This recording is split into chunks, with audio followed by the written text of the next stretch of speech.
Hello my dear friends, you're in the Military Summary channel. In this short video we're going to discuss the most important events that took place during the previous night of the local time.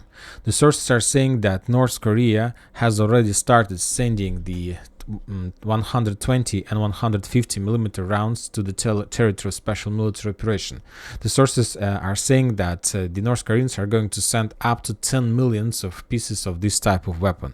Obviously, this is enough to break the situation on one or two of the front lines, and obviously the Russians have already finished the preparation before the second phase of the late autumn and early winter military campaigns in Kupiansk, let's say Liman, or probably South Donetsk direction.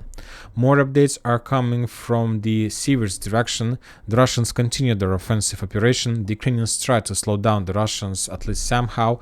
On this video we can see how the Ukrainians, the forces of 10th Mountain Assault Brigade, managed to discover the position of Russian small ammo depot, and as a result of FPV drone strike that ammo depot was destroyed. But obviously that was not enough to stop the Russians, and today the Russian forces on the ground on this area published the video of how they managed to establish control over another checkpoint and stronghold of the Ukrainians somewhere along the railways in direction in the area between Bilogorovka and Siversk. We will not watch this video because on this video we can see like significant number of Ukrainian dead bodies, soldiers who died trying to defend this area.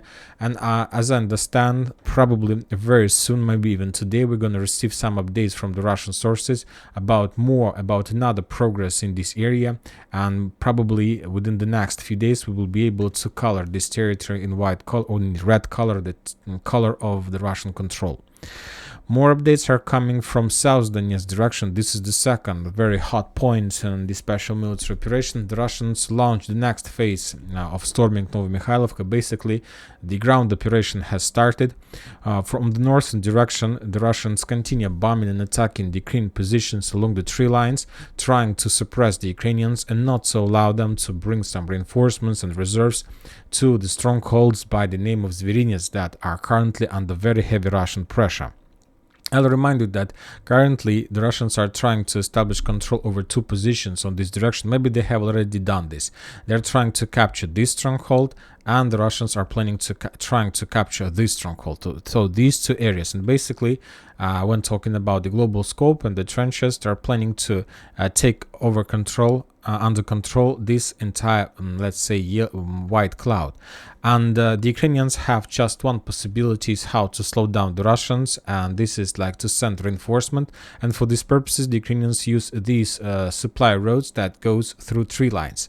And this is not the only one. Obviously there are like very rich network of these lines, but anyway most of them currently under very heavy fire of the Russian forces. So basically the Ukrainians who are located in the strongholds by the name of Zverynets are currently cut off from the Ukrainian forces in Novomykhailovka.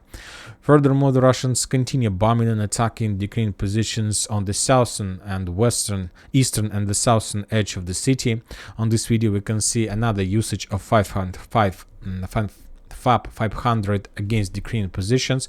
And furthermore, the Russian sources are saying that as a result of offensive operation on the southern area, the Russians managed to establish control over some trenches and to get as close as possible to the main and edge positions of the Ukrainians on the southern direction. So they're like about to start. Obviously the Russians will continue the pressure along the tree lines. We're gonna see more FAB strikes and LMUR strikes and missile strikes against the city, and maybe even this week we are going to see the clashes, the first clashes inside the city. Now we are moving further to Zaporozhye area. First we're going to discuss the situation in Robotyne, Novoprokopovka and so on.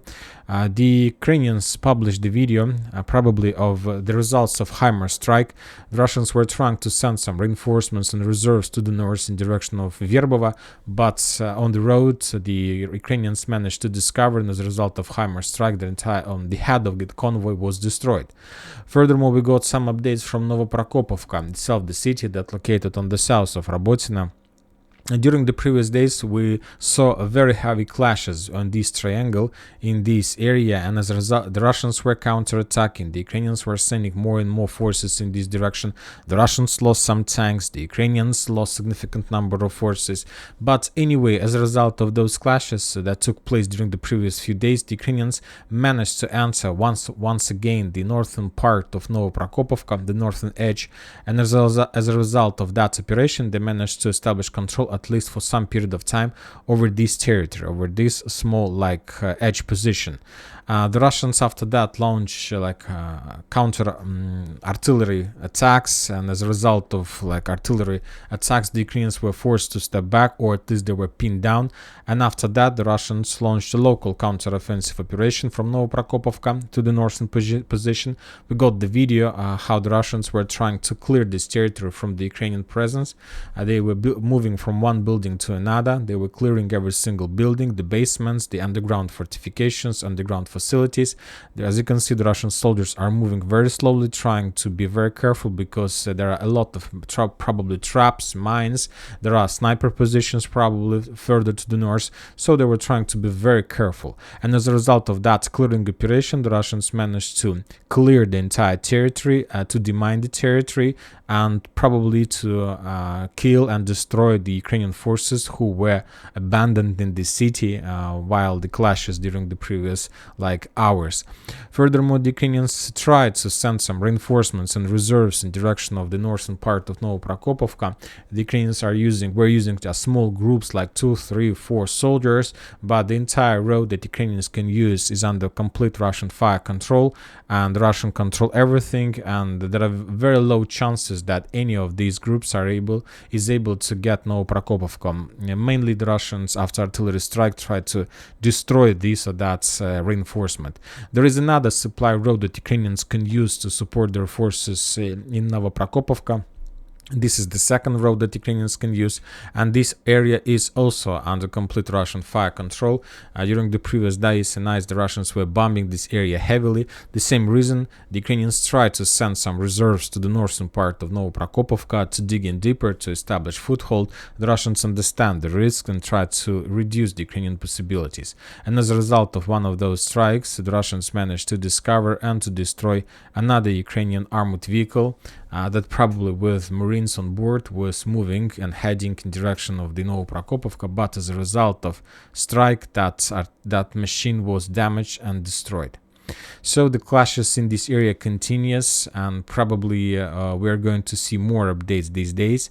But we see that because of the situation in Gaza, we understand that probably the Western countries will reduce their support of Ukraine, and if their situation in Gaza will escalate more, well, I'm talking about, let's say, involvement of Iran and Hezbollah, probably the Ukrainians will lose the entire support at all, and they will be able just to rely on the forces they have, and obviously this is not enough to stand against the Russian military power.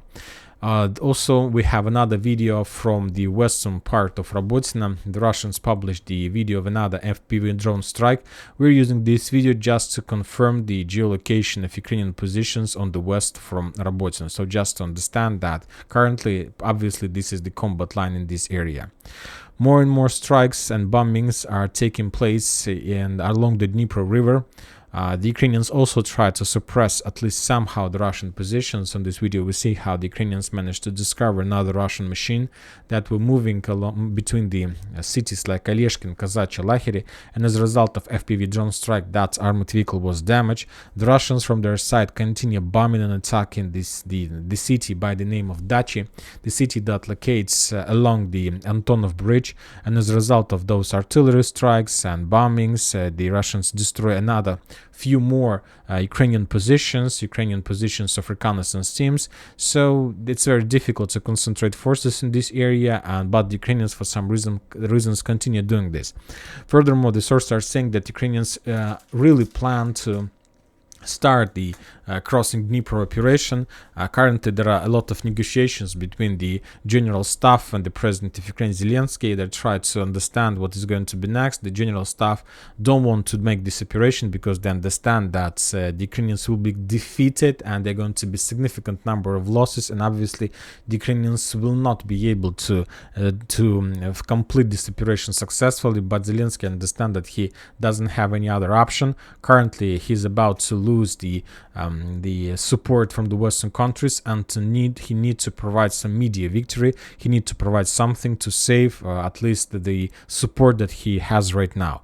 And obviously, we understand that the chances to save support are very low. Meanwhile, the Russians, as we discussed, just finished the negotiations and the deal with North Korea about the 120 and 150 millimeters rounds. And that's it for this short video. Military Summary channel reminds we condemn any violence in the world. Thank you for your watching. Subscribe to my channel, put your likes, join my Patreon, and have a good day. Bye bye.